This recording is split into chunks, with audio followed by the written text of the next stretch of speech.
Have you ever taken or had a thought shower? Sharon Horne-Ellstrom here, in our idiom for Supersize Your Business today kind of irritated me. It was about the phrase thought shower, which just came about in the 2000s, early 2000s actually, to replace the offensive term brainstorming. Apparently, a strategy in brainstorming that I've used my entire life is now politically incorrect, deemed politically incorrect by civic leaders in 2005 in the United States. And in 2008, according to, I think it was the Daily Mail or something in the UK, brainstorming was now unofficially not a term that could be used. Now, I don't know if people are still using it. I sure hope so, because it is one of my very favorite idea creation and designing and offer creation and coming up with things to do to make my business better and problem solving tool. It's one of my favorite problem solving tools on the planet. I've been teaching it for the last year and a half as part of my Get Up and Go 30-day plus challenge. So I just was a little disturbed to find out. And I've never heard this expression, thought shower. I guess I assumed it was a type of brainstorming when I heard it.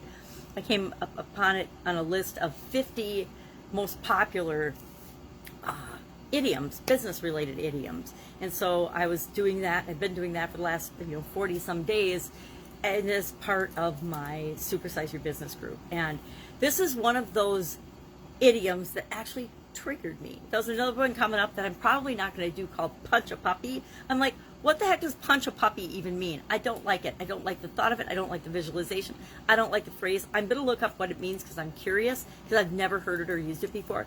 But thought shower was another one on that list, like punch a puppy, that I was like, I don't get it. What does that even mean? And then when I dove into the history of it and why it's being used, it just really triggered me and irritated me. The whole political correctness thing, the whole everybody gets a ribbon, it doesn't matter how hard you work. If you just show up, you're going to get awarded and rewarded. And it's a way we've been coddling our youth, coddling our people in different organizations and business world. And it isn't the way life works. Life isn't fair. Life doesn't work that you just breathe and show up and exist and someone else will come take care of you. It's not how it works. And that's, socialism and communism, and this is America. Other countries have tried that.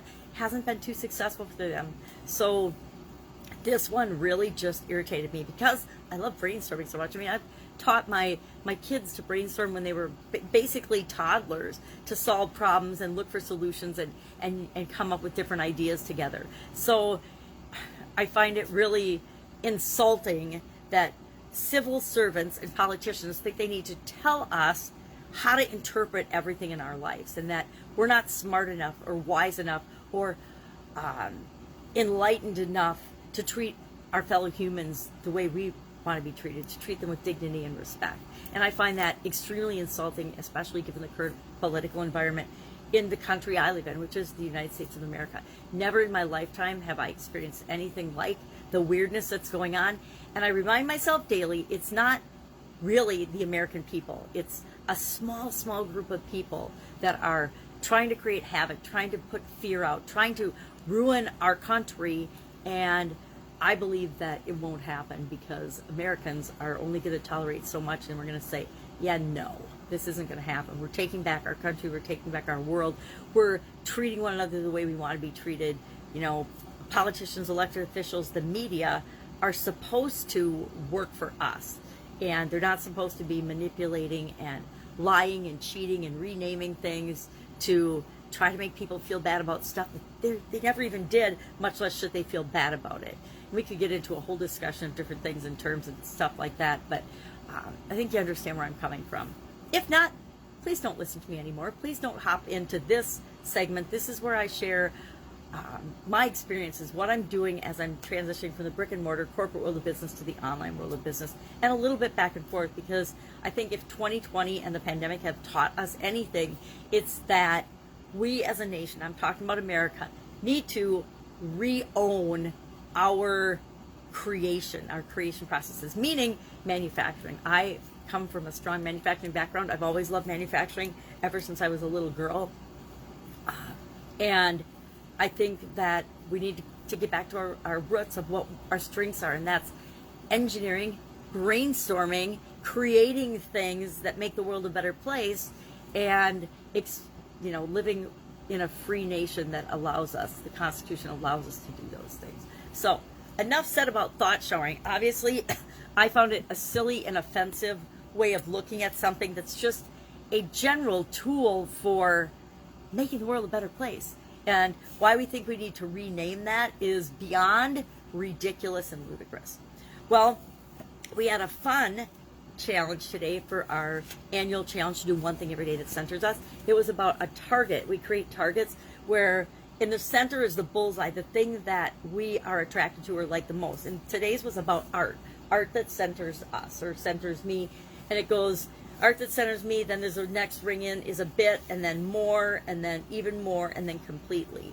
And I, of course, said nature centers me completely, because when I'm funky and acting strange and triggered over a silly thing like a word or a phrase, then I need to go for a walk. I need to get outside and spend some time in nature. So challenges, of course, working on the challenges.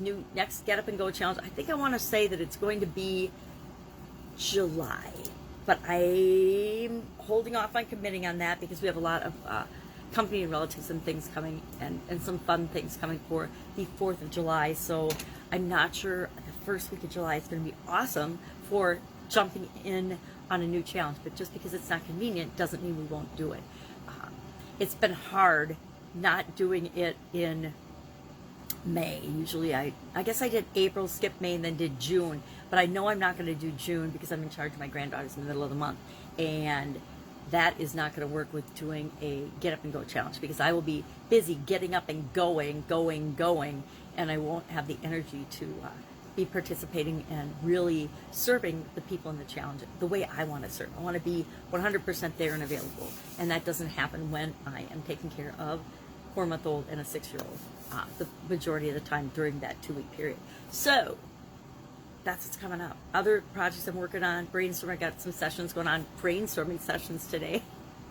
And I have no intention of ever calling them thought showers, especially with the people and the level of people that I work with. I think they would find the term as ridiculous and offensive as I did.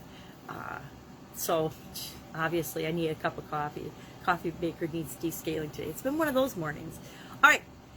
So that's what I'm working on. If I can help you in any way, if you're struggling, if you're stuck somewhere, ask. Just ask. And again, I might not know the answer, but I guarantee I can help you know what the next step is and get you moving in the right direction, because nobody wants to be stuck. One of my worst feelings ever is when I felt like I've been stuck in a place and I knew that there was a solution, but I just wasn't able to see it. And I was scared to ask, and I didn't want to ask people for help.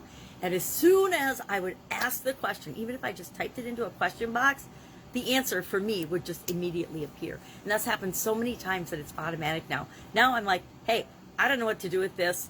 I need help. And I just find the right person or the right forum or the right place or the right group, or Google and YouTube have a lot of answers. I don't be stuck anymore. I don't spend days or weeks commiserating or being stuck or thinking I don't know the answer to something when really we always know the answer. All right, have an awesome day. I'll be with you tomorrow filling you in on what I'm working on as I transition back and forth from on and offline business. Take care.